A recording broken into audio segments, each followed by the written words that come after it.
céder la parole à Madame la députée de Gouin, tout en vous indiquant, vous aussi, que vous disposez d'un temps de parole de 10 minutes.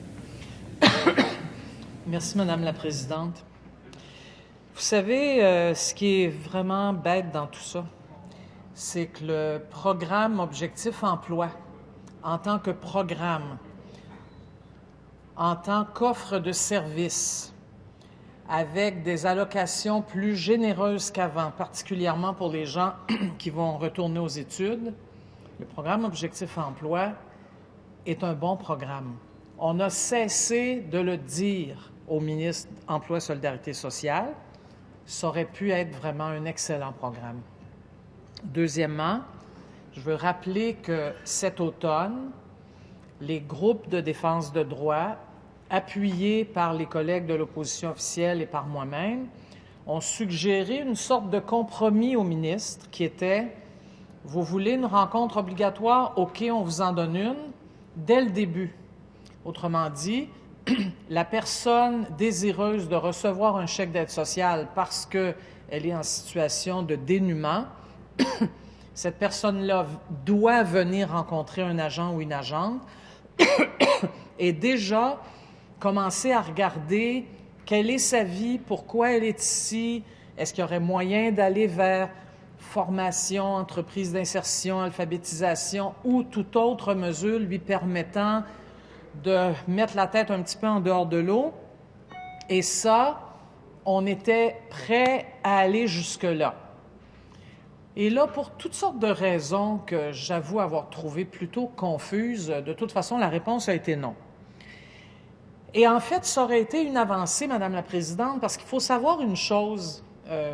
Hier, j'ai rencontré des gens pas très au courant du programme d'aide sociale qui me disaient « Mais la personne qui arrive à l'aide sociale rencontre sûrement quelqu'un pour l'aider, voir clair. » J'ai dit non.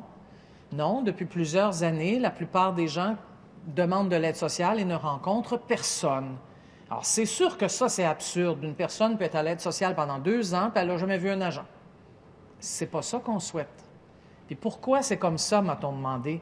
Bien parce qu'on a coupé de 20 % les ressources humaines dans les centres locaux d'emploi et les fonctionnaires n'ont juste plus le temps de rencontrer les gens. C'est pas plus compliqué que ça. Alors, tout se fait par téléphone, Internet. Parfois, les gens se présentent. Il faut savoir aussi qu'il y a des clés qui ont été fermées. Donc, parfois, le clé est loin de la personne, de chez la personne. Elle n'a pas de voiture pour se rendre. Donc, toutes sortes d'irritants qui font en sorte qu'on n'aide pas suffisamment les gens.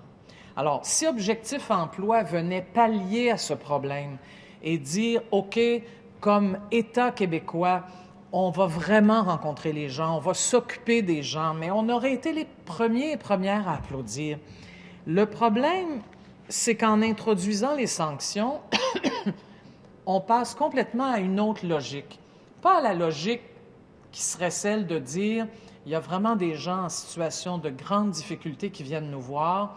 On se donne comme État l'obligation de les aider. Ça serait génial. Non, là, c'est les gens viennent nous voir.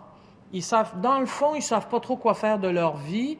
Alors, on va brandir la carotte et le bâton. La carotte, ce sont les allocations plus généreuses. Puis le bâton, c'est bien là, vous êtes mieux d'accepter parce que sinon, c'est votre chèque de base qui est coupé.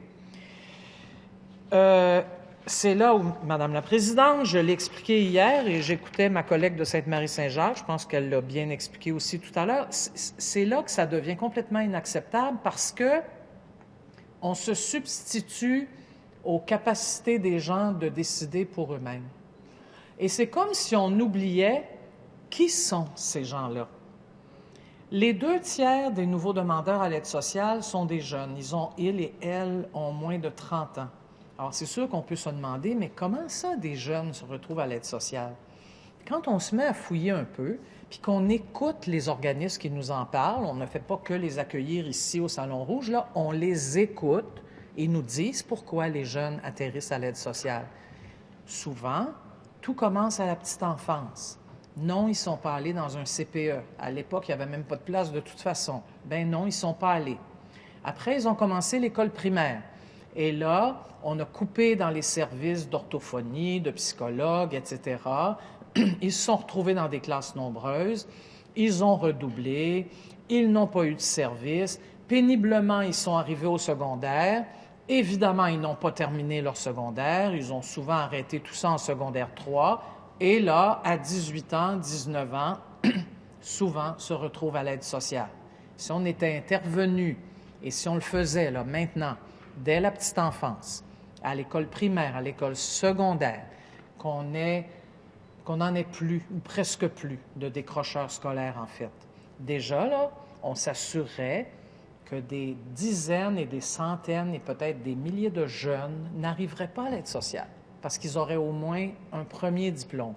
Mais ça, on dirait que c'est trop compliqué. Tous les chercheurs en politique sociale le disent depuis 30 ou 40 ans, il faut faire de la prévention. On ne le fait pas parce que probablement c'est tannant politiquement. Hein? Politiquement, on veut des résultats tout de suite pour être élu la prochaine fois. Alors que la prévention, c'est du travail sur 5 ans, sur 10 ans.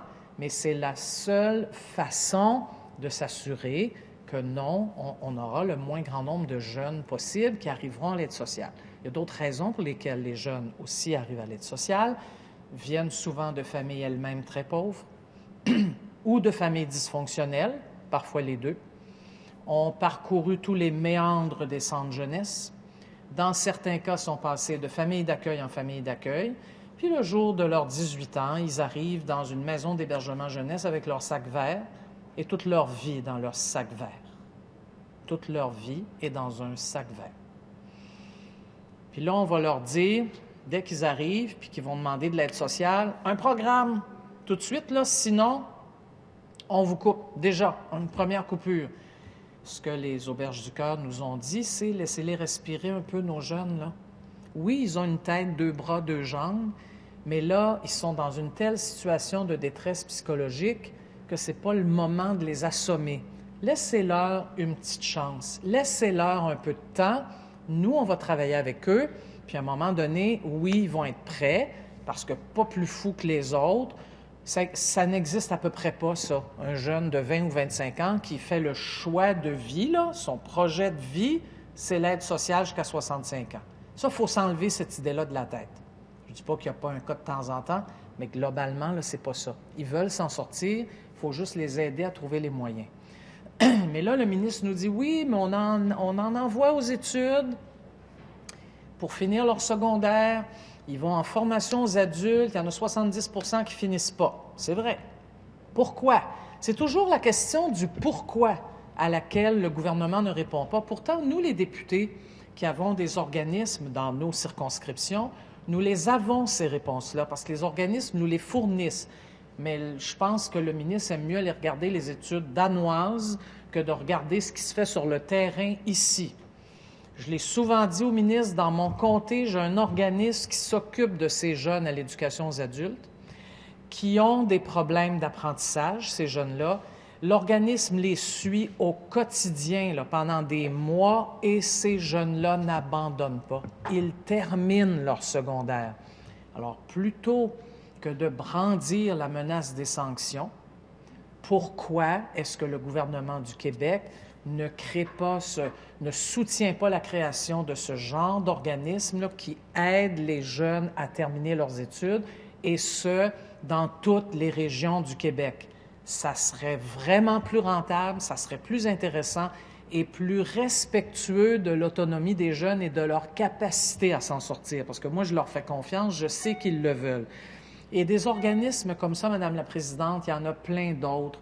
Dans ma circonscription, toujours, il y a un organisme qui reçoit des jeunes femmes enceintes et qui les accompagne pendant leur grossesse, leur accouchement et les relevailles et les soutient dans des retours aux études qui fonctionnent.